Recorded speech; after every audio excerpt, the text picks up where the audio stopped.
Well, dear students, were you scared enough about options to stay far away from them? Well, you ain't seen nothing yet. Wait till you see how much money you can lose with futures contracts. But futures contracts actually are important to our economy and play a significant role, except for us. We'll see who they are useful for. For us, they are pure speculation and dangerous speculation for that. And so we turn to Mr. Mark Twain, who knew a thing or two about speculation. He said there are two times in a man's life when he should not speculate: when he can't afford it and when he can. And he learned the hard way. Mark Twain, the writer, knew what Samuel Clemens, the author, didn't know. I'm sorry, Mark Twain was the writer, his pen name, but Samuel Clemens was his real name, and he could afford it, but then he lost everything speculating. So he understood that you should never speculate whether you can afford it or whether you can't afford it, because he famously invested in things that were just total hogwash and lost a lot of his fortune to it. Oh my goodness. So let's take a look at what are futures contracts. Well, again, it's hard to say futures contracts three times fast, so we usually just say futures. It's a commitment. It's another contract to deliver a certain amount of some specified item at some specified date in the future. So a buyer and a seller specify a commodity. Well, that's what they started with, commodities such as wheat, soybeans, cattle, pork bellies, gold, oil, copper. And then they moved to the financial world. You now can buy and sell futures in financial assets. So the buyer and the seller specify a commodity or a financial instrument to be delivered and paid for when the contract matures. And the futures price is like the exercise price, the strike price with options. It's guaranteed by the contract. We started with commodities, and these things have been around for hundreds of years, folks, so there's nothing new about futures. And then really, recently, well, in the next 40, 50 years, they have moved to financial assets. So what is the purpose of these things? Why are they around? Well, think about it, folks. We urbanites living in the big city, maybe never even seen a farm, or if we did, we kind of smells funny. We kept read home driving past it. But the producers of commodities use futures contracts extensively in their course of business. So you say you're a wheat farmer in Iowa, and you plant 1,000 acres of wheat in April. Now, I don't know if 1,000 acres is going to produce 500,000 bushels of wheat. I'm not a farmer, but let's say it does. He knows that if all goes well, Lord willing, and the creek don't rise, come September, he will have 500,000 bushels of wheat. Today, in April, when he plants and just put the seed in the ground, September wheat futures are currently selling for $6 per bushel. So he can sell his wheat via the wheat futures contract while it is still in the ground. He can guarantee a price that will result in a profit for him. The contract states he will deliver the wheat in September and receive $6 per bushel, no matter what happens to wheat prices. So you see what's going on here? He's selling the future. Now, does it make sense? Well, you can think of it like insurance. He knows that he's going to make money if he sells it for $6 per bushel. But what if the price goes to $9 or $10? Oh, well, he guaranteed the $6 price. What is he protecting himself from? What if the price goes to $3 or $2, $2 or $3? And this is why you don't want to be a farmer, folks. It's a very tough business. The rains come at the right time, and the sun shines, and the bugs don't come and eat everything, and everything's doing great. It's a bumper crop. What happens to the price? Right. You're not the only one. Everybody else's crop is a bumper crop, and now the price plummets. Boof. What do you get for, what kind of reward is that? You did really well and the price plummets. Or the rains come at exactly the worst times and there's no sunshine and the crops are rotting and there's mold and bugs and there's no wheat to sell. The price skyrockets because there's no wheat to sell. So it's a very tough business, folks. Farming is a very tough business. So that's why we live in the big city and plant our garden, and we don't have to worry when the tomatoes get the whatever they get eaten by the bugs. But you know what? They're not the only one. They're not the only ones. The farmers, the producers, the consumers of the commodities also use them. Your Kellogg's or General Mills or Post cereal, you know you need tons and tons of wheat and corn and soybeans each year to make cereal and other foodstuffs. So via futures contracts in April, you can purchase that wheat to be delivered in September and pay $6 per bushel no matter what happens. Cool. You know you're going to be able to make money if you can buy all that 500,000 bushels of wheat for $6 a bushel. What are the advantages and disadvantages of using futures contracts when you're the producer and when you're the consumer? Well, you're essentially buying insurance. You are locking in a price that you believe will allow you to make a profit. What's the disadvantage? You're locking in a price, right? So that if the price were to go up if you're the producer or go down if you're the consumer, oh well, you made the contract. Futures contracts allow producers and consumers of commodities to hedge. Now, we used this term before, didn't we? Hedging means taking a futures position opposite to your existing position in the underlying commodity or financial instrument. So you hedge your bet. Have you heard that saying? Hedge your bet. The farmer's protecting himself from wheat prices falling because he's got a lot of wheat to sell, so he's already sold it. He's took a position opposite to his position. He has the wheat, he's already sold it now. The cereal companies are protecting themselves from wheat prices rising. They need the wheat, they've already bought it. They are hedging. You can think of it like insurance. I think sometimes that really does help. It's kind of a type of insurance. And there are just dozens of these commodities, folks. These are just a few of the major ones in food and fiber, livestock and meat. And some of you might have seen the movie from the early 80s, Trading Places, where they use pork bellies and orange juice futures as sort of a joke, but they really are. What are pork bellies anyway? That's what they make bacon out of, and everybody loves bacon. Precious metals. We talked about gold, palladium, platinum, rhodium. We will talk about them. Palm oil, rubber, wool, copper, nickel, molybdenum, tin and zinc, very important metals, aluminum, and then hardwood and softwood. And then, of course, electricity and oil. Of course, you hear the price of oil. The oil futures have gone up 15% or whatever. They're not talking about the price of oil today. They're talking about the price of oil typically 3 months. They usually quote the 3-month futures. So that's oil that's going to make its way to the delivery point, and they have some certain delivery points where they have to bring the oil to 3 months from now. And then it has to be refined. So you hear that the price of the futures oil has plummeted. And you go, well, how come it's still so expensive at the gas station? Well, it's going to take months before that oil makes it to the gas station. It's got to get to the place where it's going to be refined, and then it's got to be refined, and then it's got to get to the gas station. So it takes a while. These are future. We're buying the future. We're selling the future. Cool. I think these are very, I've never worked for a major consumer or a major producer. I've never dealt with these things, and I certainly don't want to speculate them, which is what we're going to do next. We're going to talk about speculate on them.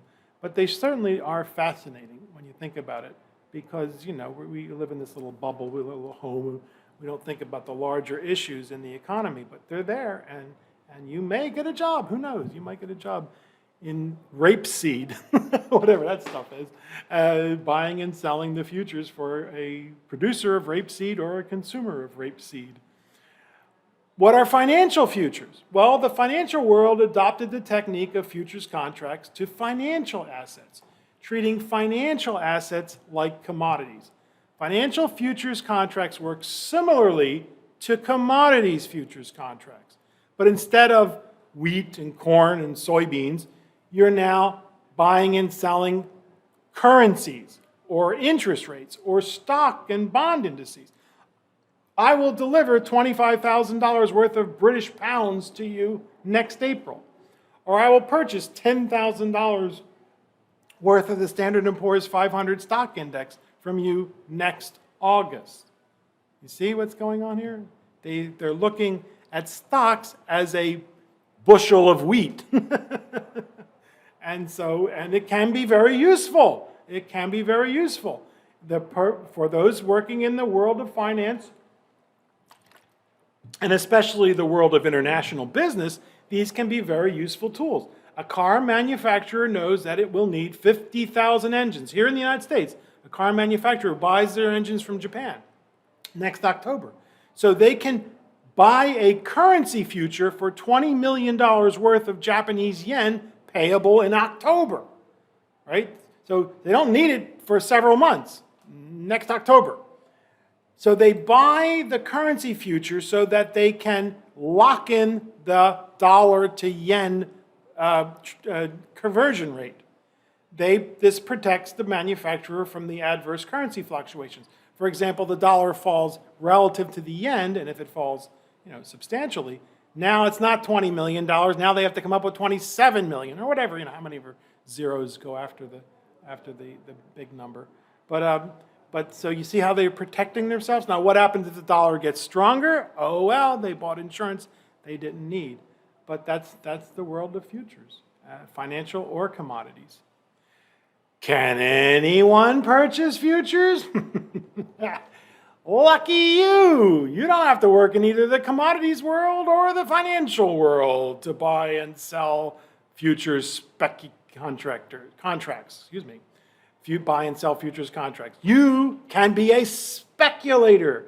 You simply buy and sell the futures contracts. You never actually deliver or take delivery of the commodity, nor the financial assets. You could buy the 500,000 bushels to be delivered in September, even though you live in a condo in West LA, you've never even seen a farm. Now what do you think of this strategy, huh? What is the limit to your losses? Incredible amount of money can be lost. Speculating is accepting the future's price risk without having a position opposite to the existing position in the underlying commodity or financial instrument.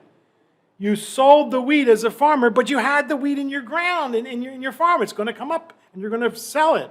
You bought the wheat if you're post cereal, but you're going to need it to make all the cereal. Speculating is the opposite of hedging. Now, this is a boring introduction to textbook statement, and I won't say which one because I don't want to get sued, but future speculation is risky, but it is potentially rewarding if you can accurately forecast the direction of future commodities price movements. What? Can anyone accurately forecast the future? If our LA speculator sitting in her condo had purchased the futures contract for 500,000 bushels of wheat to be delivered in September and wheat prices plummeted, she could potentially lose hundreds of thousands of dollars. So guess what? If you get involved in these Forex and these foreign exchanges and these commodities exchanges and doing futures, your broker's going to be watching you like a hawk. And as soon as you start losing a significant amount of money, they're going to come after you like crazy. They're going to say, you better bring up more cash or we're stopping you out of this. We're getting you out of this transaction and you've lost already $5,000 and then we're not going to let you lose any more. Because if you disappear, right? If you just decide, I'm bankrupt, I can't pay all this money that I owe, they're on the hook for the money. They're basically the broker. They're acting as your representative, and they're guaranteeing that, yeah, this person can come up with the goods, and if you're sitting in your condo, you can't buy 500,000 bushels of wheat. You don't have any place to store them. So who wants you to do these things? Well, there's the biggest, most active futures exchange is the Chicago Board of Trade. Well, that makes sense, right? Chicago's the place where all the cattle and livestock and all the wheat and the corn all came to be then sent around the world. But there are many other exchanges that buy and sell these things. And we'll discuss long and short in our next chapter in detail. Well, the buyer of the futures contract is long. They're the person who's protected from future price increases. That's the Kellogg's, the Post cereal, the consumer. The producer is short. They're the seller of the futures contract. And folks, again, you don't have to remember all this. The questions on the exam, final exam, are already out there for you to look up. But we'll discuss, this is the person who's producing it. This is the farmer who's protected against decreases. We'll discuss the terms long and short and their significance in detail when we get to our next chapter, because they are important, if only to protect you, again, from getting involved in this stuff. As we said, instruction about syphilis is not an instruction to go get syphilis, and the same thing is true about futures. Slide 12. Futures seem like options. Yeah, in fact, the two are very similar. Financial futures work very much like options. There's a potential for great rewards, but there is also much more of the likelihood of sustaining great losses. Much more likelihood, we should say, much more likelihood. In fact, the potential losses from future contracts are staggering. And just like options, they're a tremendous source of commissions for your broker. Your broker will love to get you hooked on gambling. I mean, speculating on these things. And, oh, by the way, you can purchase options contracts on futures contracts. You know it had to happen, right? If the broker can make money, they're going to make it available to you to do. Oh, we're just giving our clients more opportunities to make us filthy rich. Where are the clients' yachts? Where are the customers' yachts? That's actually a book that's written a long, long time ago, but it was making fun of Wall Street in that the brokers all had yachts, but the customers didn't. Slide 13, final comments on futures. Yeah, you know what I'm going to say, right? Stay away from them. They're even more potentially dangerous than options. Oh, yes, they are. And your broker, as we said, is going to be keeping a very close eye on you so that you don't lose too much money. Because if you lose a whole lot of money and disappear or declare bankruptcy, they're on the hook for the lost thousands or hundreds of thousands of dollars. Yeah, and it happens. It does happen. So that's our discussion of futures contracts. Short and sweet, right? And because for the most of us, prudent, long-term oriented investors, they are not something that even should be discussed in polite company. But because you are investment gurus, you are there to protect your family and friends and coworkers and colleagues when they say, ooh, I'm going to start buying and selling futures. I heard this guy told me on the internet that I can make a ton of money and he's going to sell me the futures. And you'll know what to do. You know to describe the difference between investing and speculating. And speculation is gambling, and it's not something that we prudent long-term investors ever want to do. Cool? I'm so proud of you. We're in the home stretch, folks. In our next chapter, we'll learn 2 more ways for our brokers to separate us from our money. Buying on margin, which may be something that in the future you might want to do. Maybe, maybe not. But selling short is another speculation that is very dangerous and is something you just should never, ever do. And if you don't believe me, listen to Peter Lynch, who racked up 29% between 1977 and 1980 as the mutual fund manager of Fidelity Magellan. He says never short a stock. And who am I to argue with Peter Lynch? See you in our next chapter when we learn how to buy on margin and sell short. Well, we learn never to actually buy on margin or sell short, but you get the idea.